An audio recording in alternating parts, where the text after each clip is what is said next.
قرآن کہتا ہے یا ایھا الذین آمنوا ادخلوا فی السلم کافہ، اے ایمان والو اسلام میں پورے کے پورے داخل ہو جاؤ، آدھا تیتر آدھا بٹیر نہیں، پورے کے پورے داخل ہو۔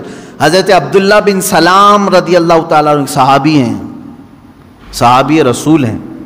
آپ جانتے ہیں اس صحابی رسول کو ایک چیز پر اللہ کے رسول صلی اللہ علیہ وسلم نے منع فرما دیا، کیا؟ پہلے یہودی تھے، وہ بڑے یہودی عالم تھے، تورات کے عالم تھے۔ یہودی مذہب میں سنیچر کے دن شکار کرنا حرام ہے، گوشت کھانا حرام ہے سنیچر کے دن۔ دوسری چیز، اونٹ کا گوشت ان کے لیے حلال نہیں، حرام ہے شریعت موسوی میں۔ یہودی اونٹ کا گوشت نہیں کھاتے، حرام ہے ان کے لیے۔ اب حضرت عبداللہ بن سلام جب اسلام لائے تو تورات کے پرانے حافظ تھے، عالم تھے، اب قرآن کے بھی بڑے عالم بن گئے۔ لیکن حضرت عبداللہ بن سلام کیا کرتے تھے؟ سنیچر کے دن گوشت نہیں کھاتے تھے، سنیچر کے دن گوشت نہیں کھاتے، اور اونٹ کا گوشت نہیں کھاتے تھے۔ ان کا اپنا اجتہاد تھا، وہ کیا سوچ کر کے کرتے تھے اس طرح سے؟ جب صحابہ نے ان سے پوچھا تو انہوں نے کہا اسلام میں گوشت کھانا واجب تھوڑی نہ ہے، فرض ہے کیا اونٹ کا گوشت کھانا؟ کھاؤ تو ٹھیک ہے، نہیں کھاؤ تو کوئی بات نہیں، کھا لیا تو حلال ہے، واجب تو نہیں ہے، مینڈیٹری تو نہیں ہے۔ حضرت عبداللہ بن سلام نے کہا اسلام میں یہ واجب نہیں ہے اور میں چھوڑ دیتا ہوں، نہیں کھاتا ہوں، تو یہودی مذہب پر بھی عمل ہو جائے گا، اسلام پہ بھی عمل ہو جائے گا۔ سنیچر کے دن گوشت کھانا اسلام میں واجب تھوڑی نہ ہے، واجب نہیں ہے، نہیں کھائے گا تو کچھ فرق نہیں پڑتا، لیکن میں اگر نہیں کھاؤں گا سنیچر کے دن تو دونوں مذہب پر عمل ہو جائے گا، یہودی مذہب پر بھی کہ ان کے مذہب میں سنیچر کے دن گوشت کھانا حرام ہے، اس پر بھی عمل ہو جائے گا، اسلام پہ بھی عمل ہو جائے گا۔ جب انہوں نے ایسا کہا تو اللہ تعالیٰ نے آیت نازل فرما دی، یا ایھا الذین آمنوا ادخلوا فی السلم کافہ، اے ایمان والو اسلام میں پورے کے پورے آ جاؤ، آدھا اس پر عمل کرنا آدھا اس پر عمل کرنا نہیں، بلکہ پورے کے پورے اسلام میں داخل ہو جاؤ۔ تو درمیان کا راستہ نکالنے کی کوشش نہ کریں۔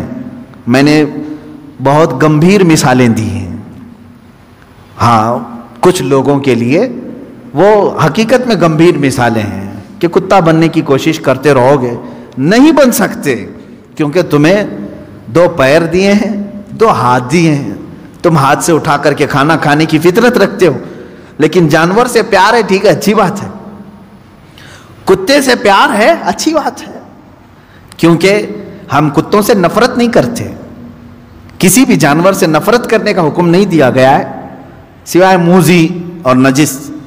کتے کو حراست کے لیے یعنی چوکیداری کے لیے رکھنے کی اجازت دی گئی، کھیتی باڑی کے نگرانی کے لیے رکھنے کی اجازت دی گئی ہے، ٹھیک ہے، تمہارا اپنا معاملہ، جانور یعنی اینیمل لورز آپ ہیں، اگر رہو، لیکن بننے کی کوشش مت کرنا۔ پیار کرنا الگ چیز ہے، پورا بن جانا الگ چیز ہے، تم بن نہیں سکتے۔ اسی طرح اسلام دن ہے، کفر رات ہے، دونوں کے بیچ میں اگر تم نکالنے کی راستہ سوچو گے تو پھر کیا ہو جائے گا؟ وہی ہو جائے گا کہ تم پورے نہ اسلام میں رہ پاؤ گے نہ پورے کفار میں رہ پاؤ گے۔ اللہ رب العزت نے اسلام جیسی عظیم دولت سے تمہیں سرفراز کیا ہے تو اسی میں پورے کے پورے باقی رہو، اسی میں پورے کے پورے رہو۔ اچھا دوسرے مذاہب کی بھی میں بات کروں، دوسرے ریلیجن میں اگر کوئی پنڈت ہے، اگر وہ اپنے دھرم میں پورا پکا ہے تو ان کے دھرم میں اس کو اچھا سمجھا جاتا ہے کہ ڈاواں ڈول آدمی نہیں ہے، پورا ٹھیک ہے، پورے اس کو گرنتھ یاد ہیں، وید یاد ہیں، جو کچھ بھی ان کی مقدس کتابیں سب برابر کرتا ہے۔ لیکن ان میں سے اگر وہ کوئی ایسا شخص جو ادھر بھی ادھر بھی ہاتھ پیر مارتا رہتا ہے تو وہاں پر بھی وہ ذلیل ہو جاتا ہے۔ یہ سب کا معاملہ ہے۔ اسی لیے میں آپ سے بھی کہوں گا، اللہ تبارک و تعالیٰ نے اگر تمہیں دائرہ اسلام میں رکھا ہے تو اس کی قدر کرو، اور اپنی نیتا گیری بچانے کے لیے جگہ جگہ پوجا پاٹ کرنا تمہارے لیے شریعت کا حکم نہیں ہے۔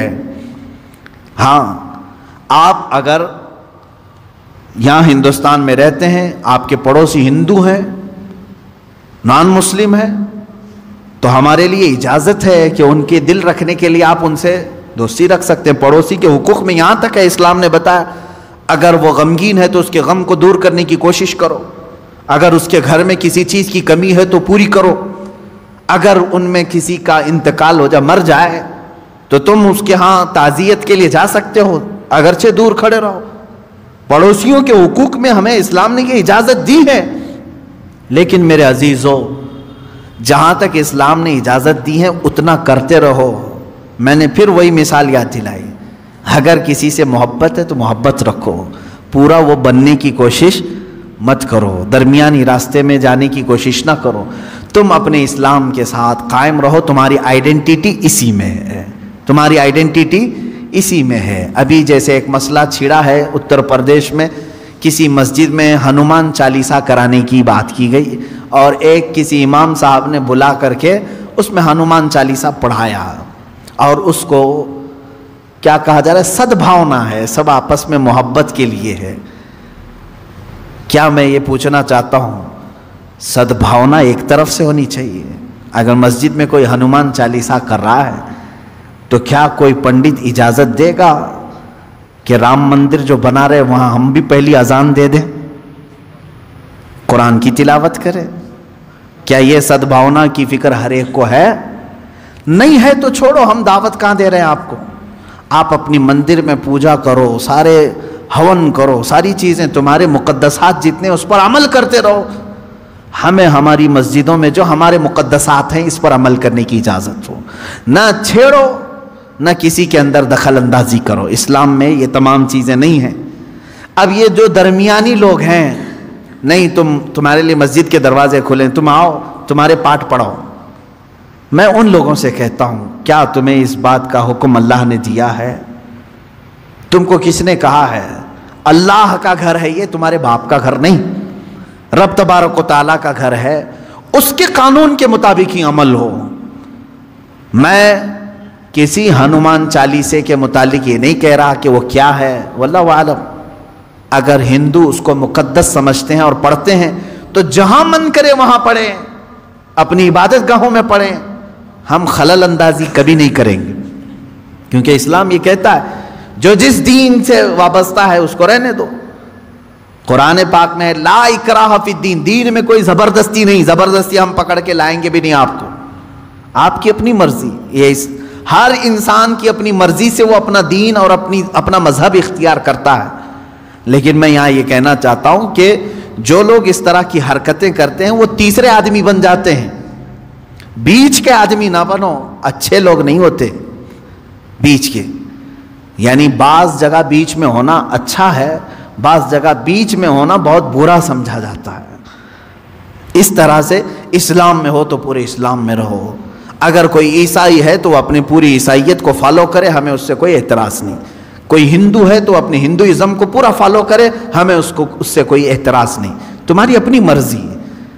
لیکن جو لوگ اس طرح کی حرکتیں کرتے ہیں وہ کہیں کے نہیں رہ جاتے. قرآن نے یہی کہا, یہی ٹھیک ٹھیک کافر ہیں, یہی لوگ کافر ہیں. اللہ رب العزت ایسے درمیانی لوگوں سے ہماری حفاظت فرما ہے. اللہ تعالی ہمارے دلوں میں قوت ایمان کو راسخ کر دے کہ ہم ایمان پر ہی جمے رہیں اور ایمان پر ہی ہماری موت آئے.